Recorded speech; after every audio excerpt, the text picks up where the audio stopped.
seperti masa umur kita dah usia seperti macam ini baru berlaku dalam bidang ini, dan saya kerja sebagai ahli kerajaan, pekerja kerajaan, dan selama 32 tahun, tapi saya tengok pendapatan saya hanya situ ya, setakat situ ya.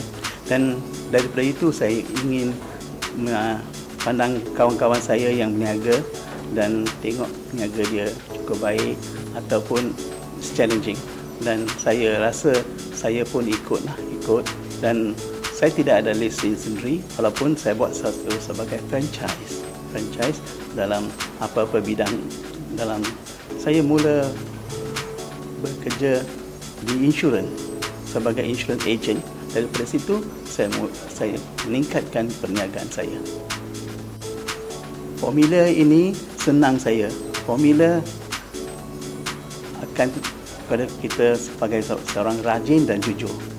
Kita kena jujur dalam perniagaan kita dan sebagai rajin satu lagi dalam bidang ini. Kalau ini dua tak ada, memang susah kita nak berjaya. Dan percayaan mesti yang paling nombor satu kita nak bagi kepada agensi ke atau syarikat ke ataupun kepada klien kita. Percayaan itu mesti. Dan bila percayaan itu ada, banyak orang dapat kontak kita dan niaga kita akan maju sikit. Saya belum capai memuaskan lagi. Yang paling memuaskan masih challenging.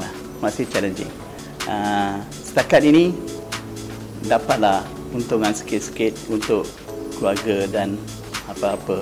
Saya walaupun dalam niaga ni saya seorang buat kerja sosial. Saya tolong orang banyak dalam kerja sosial.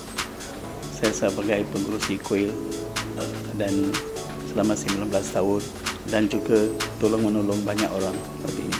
Dan saya suka buat kerja itu dan juga buat perniagaan sikit-sikit untuk pendapatan lebih lumayan. Dan satu lagi, daripada kerja kerajaan saya dapat ganda gaji saya dalam perniagaan ini.